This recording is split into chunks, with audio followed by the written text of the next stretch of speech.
Today we're privileged to have an opportunity to speak with Dr. Pat Roschewski, Director of Statewide Assessment for the Nebraska Department of Education and the CEHS Distinguished Alumni for 2010. Pat, congratulations on your award. I'm very pleased for you, as I'm sure everybody is, and we're just privileged and happy to have you with us today. Well, thank you so much. I'm quite honored and really very overwhelmed by this opportunity. Coming here is always fun for me because I realized this week when I turned the age that I turned that I had 45 years invested in this university in one way or another, and so it's been a significant contribution to my life in many, many ways. You you got your bachelor's here. I did. And I have a pattern. 1969 was the bachelor's, 1989 was the master's. I did the specialist in 99, and then I broke the mold and got the doctorate in 2002. But all four steps along the way, and I'm very proud of that. Good. We're very proud of it as well. Good. We're also proud of your record of accomplishment in this state and at the national level in assessment of learning. Please take a moment or two, if you would, and tell us a little bit about how your education and some of the significant events in your life led you to the point we're at today.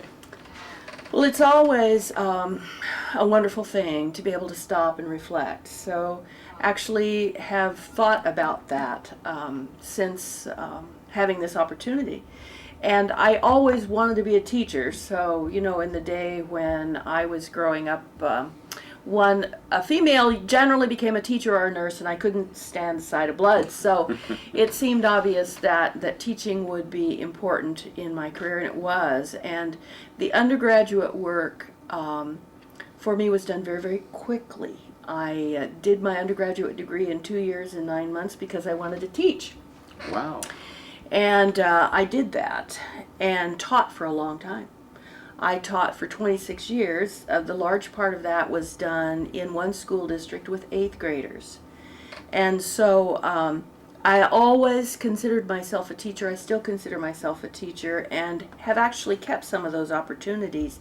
But I really, really believe that foundational piece of clearly knowing what it is you want your students to do, teaching to those things, and then hopefully adjusting instruction so that students do learn has been foundational in everything that I've done.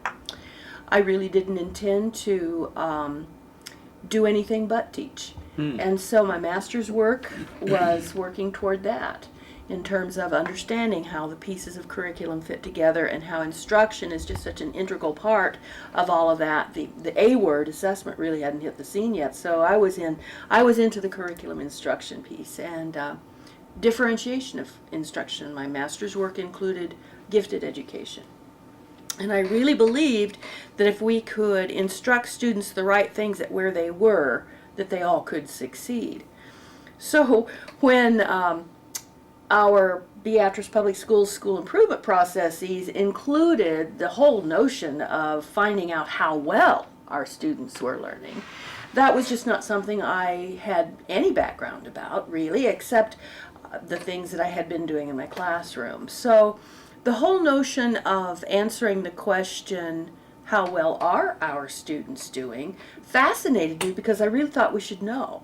And we really had, in our state, in our district, no systematic way of answering that question. We would have students moving from one building to another, and how well did they do? Did they drop into the middle of what had already been taught in the other building?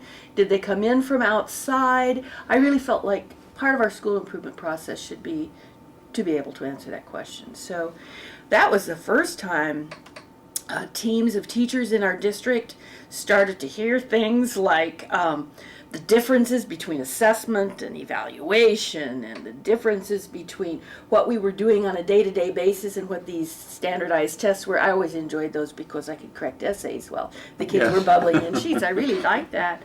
But I was continuing to take classes all the while And then I became familiar with all sorts of technical kinds of terms. The Burroughs Institute here at the University of Nebraska, quite literally, were holding both hands, Barbara Blake on one side and Jim Impera on the other, and all their grad students, and we were starting to learn and then teach each other about how do we effectively measure? Will that measure it? Will that be a fair measurement? What kind of approach do we want to take? If we're teaching this, how should we measure it? Because most of us in our profession, in my colleagues and my own thinking was, I would judge the kind of assessment or test or project based on how much time I had that weekend to correct it, not necessarily about what would best measure it.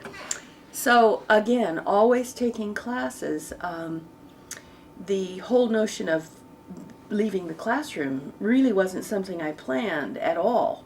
But we had the opportunity as a district to do this project on a wider basis, and at that time I had no idea that our state was moving toward a more systematic approach, state standards. What did that matter? I had my own standards. Our district had our standards. Had I known then what I now know, sort of for the first time, poked my head out, seeing what was going on. And by the 90s, things were clearly changing. Very different. Found myself swept not only into to the administrative world, which I ended up loving. I loved being able to see how pieces were fitting together. I loved being able to shape local policy to help make sure those pieces stayed together in the right way. And then to be able to move to an administrative role on the state level, again, in a way I was surprised that I agreed to do this because I loved my job, but I felt that whoever worked with this had to believe that it worked. And I had seen results of that and had to have some practical experience in doing it. So then the 10 years took off, and the almost 11, and the experiences have been just quite incredible. Good. Well, one of the things that I gained from this conversation and from observing you for a long time, you've always been a curious person and never afraid to learn anything new. And your attitude about that has always been wonderful and inspiring. I think it's just been terrific. We know quite a bit about you professionally because many of us have observed you for a long time. On the fun side and the hobby side, are there things that you're interested in that you do as hobbies or fun to relax from this madness of assessment? And that's what it is now. It is madness. Well, I'm a farmer's wife, and I have lived all but 10 years of my life in the same place, actually, my home farm. Mm-hmm. So a lot of the things that I like to do, other people think are crazy, but I really love the earth, the land. When I had a lot of time, we gardened. I like camping. I like reading. I like being able to, I love fishing. I think I learned to like that when our children were small and we could take them to a lake or a farm pond. We have several farm ponds with big catfish. And I'd say, shh, can't talk. The fish will be biting. So I love things like that. I love to travel. And so even the work has allowed a lot of opportunity to travel. I love to see how other people live in other places and how they think and why they think, and then I love coming back home. So, I commute. I use that time to watch the sunrise and the sunset. So I'm really, that's part of what keeps me quite at peace with the other side of my life, which is so full of, fraught with landmines and risks. Yes, well stated. Which leads us, by the way, into the next question. And I didn't even know that. No, you didn't. Assessment is both praised and condemned in the media, the education community, and the business community. How do you explain the necessity of sound assessment techniques to those who embrace it and to those who resist it? Well, truly, assessment is about gathering information. Quite literally, that's its definition, to sit beside and gather information. And I don't believe that either the critics or the advocates dispute the fact that it's important to have information. we have to understand the differences between gathering information and putting evaluation onto that information. So we all need that information to know what to do next. Mm-hmm. Even those who dislike assessment, I truly suspect, like me, dislike the misuse of that information.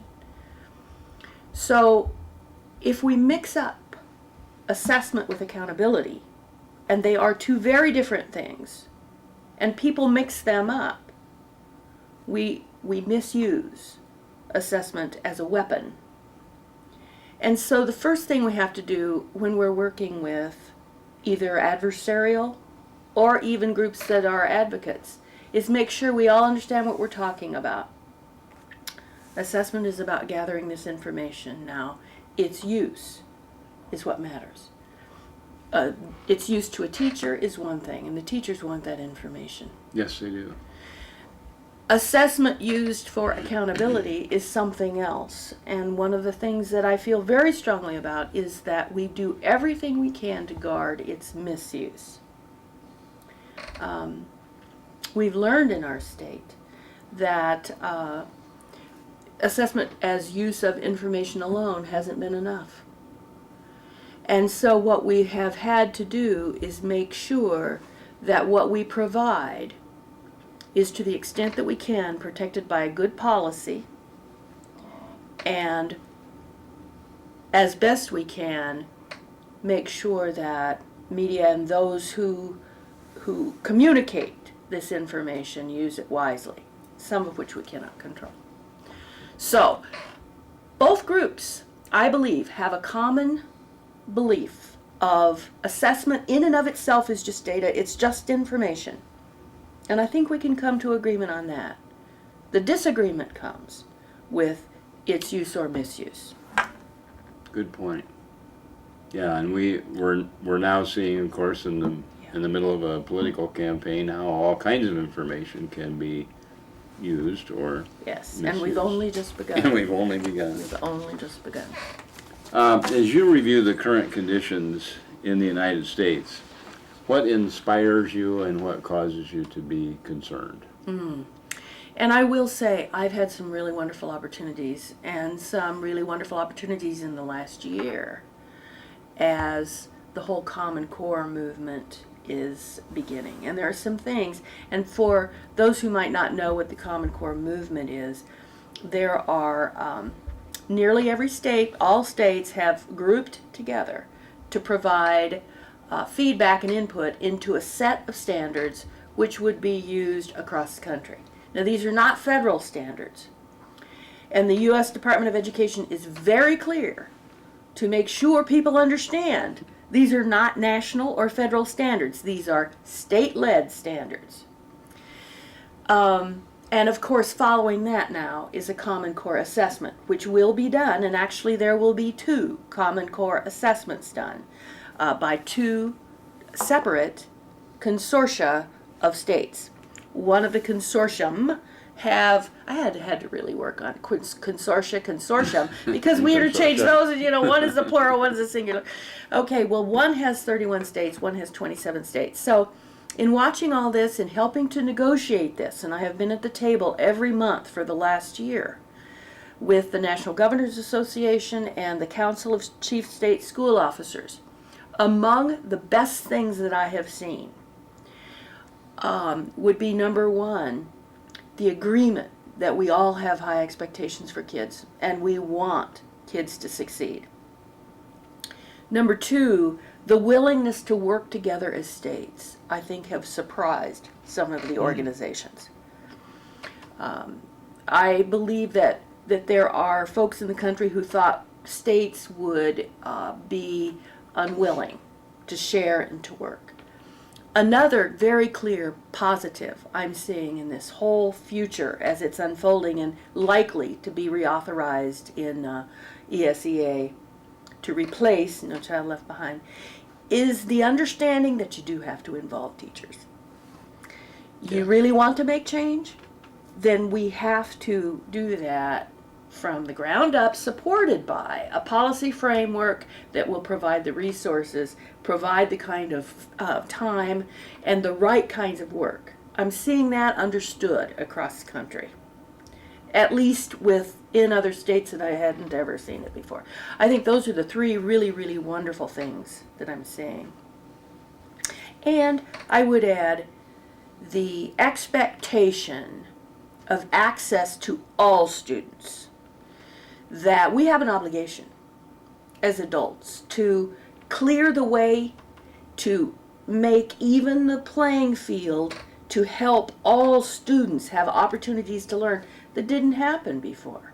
And I have to give some credit to NCLB for that, because that particular Yes. policy, although it had many, many drawbacks, helped us see that every nook and cranny, every corner, every student had the right to opportunities that they may not have been having.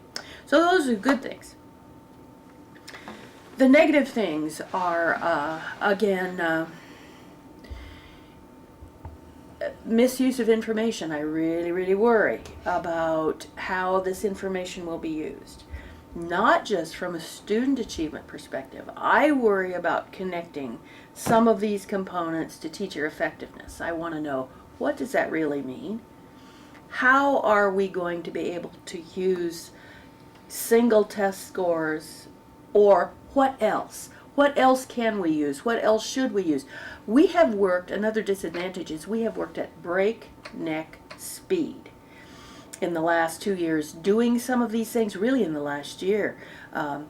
So states have, and because they have, districts have been doing things which perhaps are fine, but at such speed that we're not weighing all the ramifications. I really worry about moving into something too quickly, too rashly, and I think that's just huge. It has such consequences. Everything has an effect. And some of these things done too quickly, although well-intentioned, I worry about the effects. I think as I look at the Common Core assessment and the possibilities there, some of it is very, very good, and some of it I still have to question, is this what we should be doing from this level? Or even this level? When it can be successful at this level, I worry about scaling up to the extent, I know what it takes to run a state program, let alone multi-consortia across 31 states with very different policies. So I worry about our haste. That's a good point. I'm going to pull one of my new favorite books down. That's why that was Well, right no, there. it's always there because I use it a lot. And I'm sure you've read it, The Death and Life of the Great American School System. And when you talk about haste, people want things fixed right now. And when I say people, the general public has this view that we need to fix a lot of things. But they don't know exactly what they mean when they say fix this, fix that, fix public education.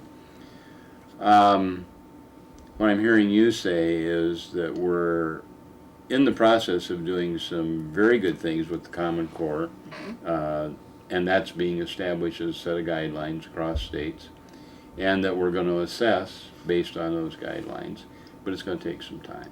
Oh my. And to roll that whole thing together by 2014 and accomplish, it'll be huge. I have co-presented with Diane, and I appreciate her work. But frankly, this system it is gone. Mm-hmm. We've watched it happen in the last 10, 12 years.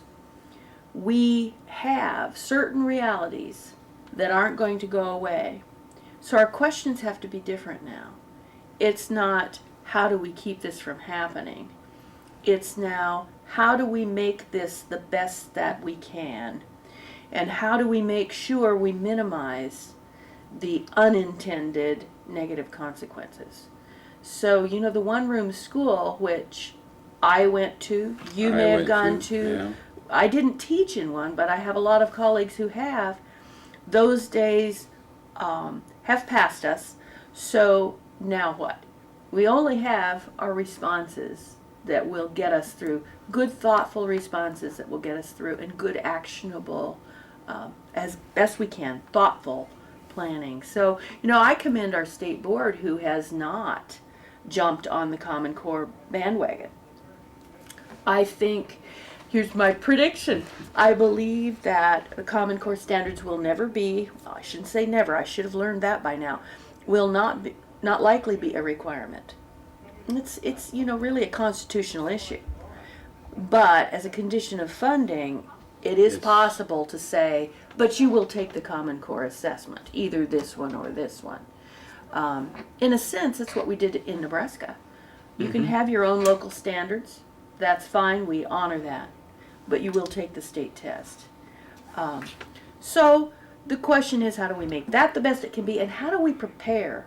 How do we prepare our teachers to not worry about the political and not worry about that, but to keep their energies focused on the learning, the classroom, good instruction, the CIA?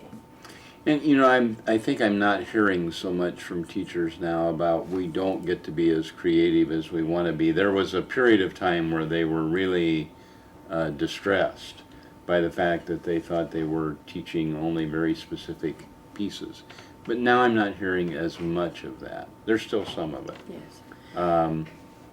But I think they have a much better grip on what children should know and be able to do. I agree. And how to measure it, and then how to intervene when that's not happening. And I think that's true, Larry, and I think that it's a product in Nebraska of some of the work that they'd had a chance to do.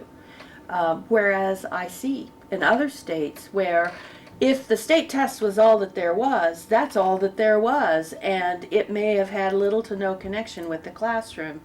Our teachers have been able, and our administrators are able to differentiate between the what and the how.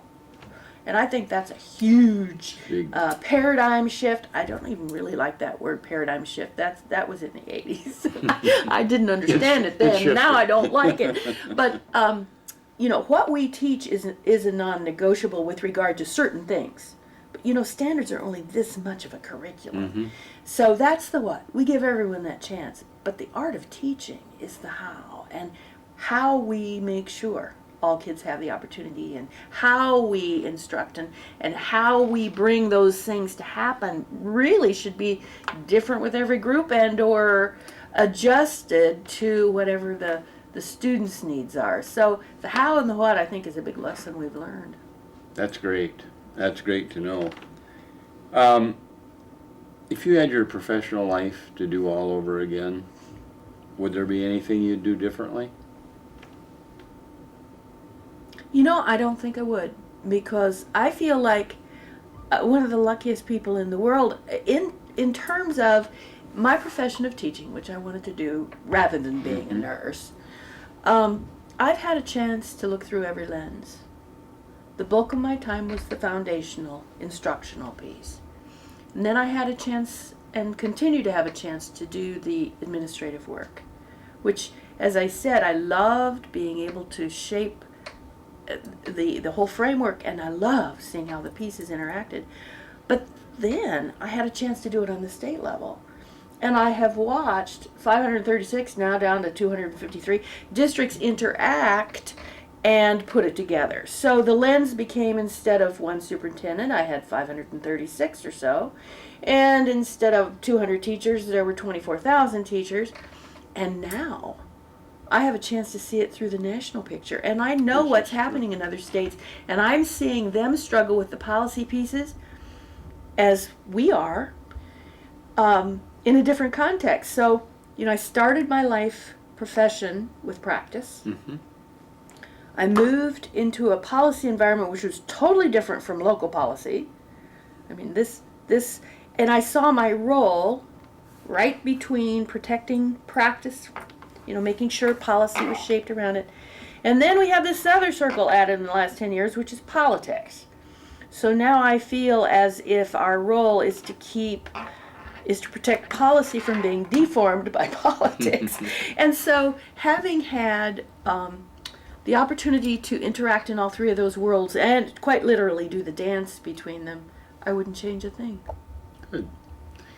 You know, James Michener, in the last book he wrote before his death, matter of fact, he hadn't finished the book yet, was called My Vision for America. It's called This Noble Land, My Vision for America. And in a concluding statement, he said, America has the opportunity to light new candles of excellence that will carry us forward through the next century. And he outlined in there 13 things that a nation has to look at. Are we lighting new candles of excellence that will carry us toward and through the next century, in your opinion? I believe that there have been, as there are on birthday cakes like mine this week, lots of candles. Some of them are excellent. Some of them are excellent. And some of them really, I hope we don't keep lit very long. The excellent ones are really to put the spotlight, shining the light on, number one, the opportunity for every student to learn, and that every student can learn. I think that's been a huge It's been a big shift. adjustment, and nice. I'm not proud of saying that, but I think we as a nation have acknowledged that we have a responsibility to make sure everyone has a chance to learn. I think that's a great candle. I think in our data mania, we've learned that our profession too can be benefited from good information. And, you know, the two values that I've always had are student learning and effective teaching, because I don't think you can separate the two, really. I mean, kids will learn, but look what they can learn if we have effective instruction. So if we put all three of those things together and leave those three candles burning, the fact that we believe we can make a difference for every kid. You know, people say that all the time, make a difference. But I really believe all students can learn, and we have a responsibility. I think if we use the information we have to help that instructional piece, using that information, I think those three candles we've lit. Now we better blow a few out. That's misinformation, poor use of information, mixing up or making inappropriate uses of information. And this whole punishment, intimidation model, it helps no one. So let's blow out all the others and keep those three lit, and I think we'll make progress. I think we already are in many ways. We just have to make sure that these others don't overshadow the three that really matter. Good. Good answer. I like that. Many young people are searching for meaningful careers, careers that they both can enjoy both personally and professionally. And as I have observed you over the years, I think you've certainly enjoyed your career both personally and professionally. What advice would you offer to students who are in our college now, who are still seeking answers in this arena? Well, first I would say to them, I wouldn't have been able to answer that until I was not so very long ago, middle-aged. And I was not a student who maybe like them thought that I should have that answer yet. It's okay, first of all, to not know that right away. Because you have to, first of all, know what you love, what you value. And that would be the first thing, because everybody knows that to an extent. I value this, or I value this, or I don't like this. So the first step is to know what you value and what you really love, what you believe in. That's first. And I knew what that was. I just didn't know how it fit to anything. I knew I valued whether my students learned, and I knew I valued teaching well. But I didn't know what that related to. And I remember my graduate work, I remember sitting with some of your colleagues, Larry, and they would ask me questions like, well, do you want to be this? And I'd say, no, I don't think I want to do that. Well, maybe this? Oh, heavens, no, I have no experience in that. Well, maybe this. You know, after 3 questions, I know they were thinking, well, why are you here? And then somebody helped me understand that if you know what you value, you can apply it to many different possibilities. And there were 3 things that were said that made me understand what I had to do. So you have to stay open to that, but one was about administer, to add value. One was about you don't have to have all the answers yourself. You're able to gather information from other people and have a collective wisdom, kind of like a crystal growing. And then you just have to know what it is you believe. Well, I knew I believed those two things, and I knew that if I made a decision about work, a job, a profession, it had to match those two things. And I run everything past those two things. One, will it help kids learn? Two, will it help make instruction better? Then you have your answers to your questions. So know what you value. Good. And I think there are a lot of young people who are searching for maybe answers that are more difficult than they think they are to find. Maybe. So sometimes it's the simple questions we need to answer first, which are a lot of times more difficult to answer. And maybe it's part of that, are you afraid? Mm-hmm. Because if you know what you really care about, then don't be afraid. Then you won't be afraid. Good answer. You've had a great history with UNL. I have. And UNL and this college are going through some difficult times now. They've been through some difficult times before, but they've always come out just fine. We anticipate we will this time as well. What are your hopes as you look back on your alma mater? What are your hopes for this place in the future? Well, you know, Larry, in thinking through what I wanted to say briefly tomorrow and how you have to be so succinct, but I've actually been thinking about the university and from its inception, what its mission was and how it has held true to that mission. First of all, it's a land-grant college with a mission to return back to the state. And it's done that. So I hope and I believe that the decision makers in this university will keep that foremost in its mind, their minds. It's about what we can, given our resources and given our circumstances right now, how can we stay true to that land grant mission of returning back? You know, I believe that the services that it can provide to the state, the varying centers that it offers, I'd have to be hard pressed to want to remove those things that are giving back so much. Of course, you know, I would believe that pedagogy has to be equal in value to research. I believe in research.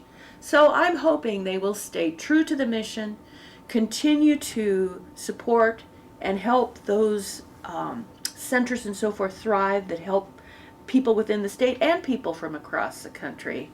And then honor pedagogy and research in equal parts.